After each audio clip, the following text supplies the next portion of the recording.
حضرت حسن بصری رحمۃ اللہ تعالی علیہ اپنی توبہ کا واقعہ بیان فرماتے ہیں۔ وہ فرماتے ہیں کہ میں امیر کبیر شخص تھا، بہت امیر تھا اور بصرہ کی گلیوں میں غریبوں کی خدمت کیا کرتا تھا۔ اچانک میں نے ایک حسین عورت کو دیکھ لیا اور میں اسے دیکھتا ہی رہ گیا۔ اس عورت نے مجھے کہا اما تشتہی، تجھے شرم نہیں آتی؟ میں نے کہا ممن، کس سے شرماؤں؟ اس نے کہا وہ جو آنکھوں کی خیانت کو دیکھتا ہے اور دلوں کے پوشیدہ رازوں کو جانتا ہے، تجھے شرم نہیں آتی؟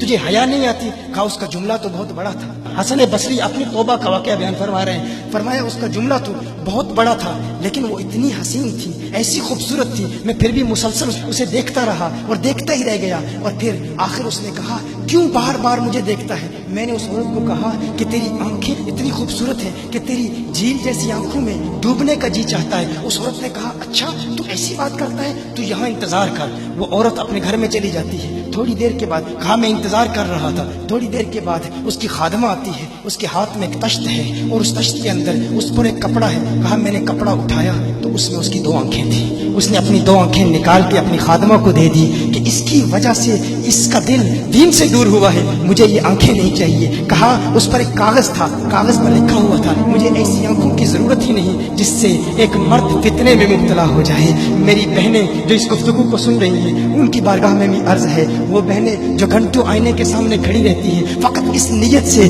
کہ اپنے بالوں کو یوں سنواریں کہ مردوں کو فتنوں میں مبتلا کریں، یا کسی دکان میں جا کر کپڑے خریدتے وقت ان کے ذہن میں فقط یہی خیال ہوتا ہے ایسے کپڑوں کا انتخاب کریں گی کہ جن سے مردوں کو فتنے میں مبتلا کریں گے۔ یہ بھی امت کی بیٹی ہے جس کی ایک ادا سے ایک شخص ولی کامل بن گیا، حسن بصری بن گیا۔ حسن بصری فرماتے ہیں جب اس کی آنکھیں دیکھی میں تحکم کھو بیٹھا، میں زار و قطار رو رہا تھا۔ روتے ہوئے میں گھر چلا گیا، پوری رات میں روتا رہا، پوری رات توبہ کرتا رہا، استغفار کرتا رہا۔ حسن بصری فرماتے ہیں فجر کی اذان سنی، اچانک خیال آیا اس عورت کا شکریہ تو ادا کروں کہ جس نے اپنی آنکھیں میرے لیے، میرے دین کے لیے، میرے ایمان کے لیے اور توبہ پر استقامت کی خاطر قربان کر دی۔ کہا میں اس کے گھر گیا، جو ہی اس کے گھر پہنچا تو ادھر اس کا جنازہ نکل رہا تھا، اس کی موت واقع ہو چکی تھی۔ کہا میں رات گھر آیا، میں رات سو گیا، میری آنکھ بند ہوئی، میں نے اس عورت کو خواب میں دیکھا۔ میں نے کہا کوئی نصیحت کر۔ اس عورت نے کہا کہ جب تنہائی میں ہو اللہ کا ذکر کرتے رہو، اور جب صبح کرو تو استغفار کرو،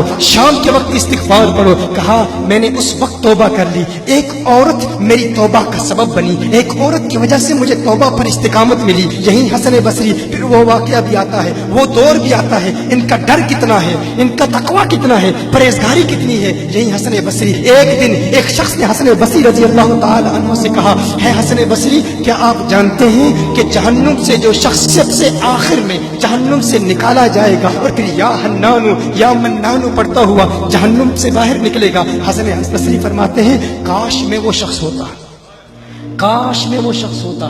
کہا گیا کہ جو جہنم سے سب سے آخر میں نکلے گا، 1000 سال جہنم میں رہے گا، یا حنانو یا منانو بڑھتا ہوا جہنم سے باہر نکلے گا۔ کہا کاش میں شخص ہوتا۔ انہوں نے کہا حضرت آپ کیا فرما رہے ہیں کہ آپ جہنم میں جانا چاہتے ہیں؟ آپ تو بزرگ ہیں، اللہ کے ولی ہیں۔ کہا تم میری بات نہیں سمجھے، وہ جو جہنم سے نکالا جائے گا کم از کم نکلنے کی ضمانت تو ہے، اس سے یہ تو پتا چل رہا ہے کہ ایمان پر موت واقع ہوگی۔ مجھے اپنے ایمان کی ضمانت نہیں ہے، میں نے اس لیے کہا کہ اگر مجھے یہ ضمانت بھی مل جائے کہ میں وہ ہوں تو وہ بھی مجھے قبول ہے، کم از کم ایمان تو سلامت لے کے جاؤں۔ میں کہتا ہوں اللہ فرماتا ہے خوف نہیں ہے، ڈر نہیں ہے، پھر فرماتا ہے یہ ڈرتے بھی ہیں، یہ ڈرتے بھی ہیں، لیکن ان کے ڈر اور ہمارے ڈر میں فرق کیا ہے؟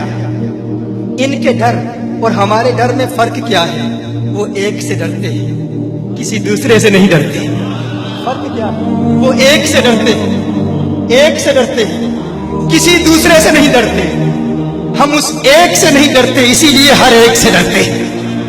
یہ فرق ہے، ہم اس ایک سے نہیں ڈرتے، اسی لیے ہر ایک سے ڈرتے ہیں۔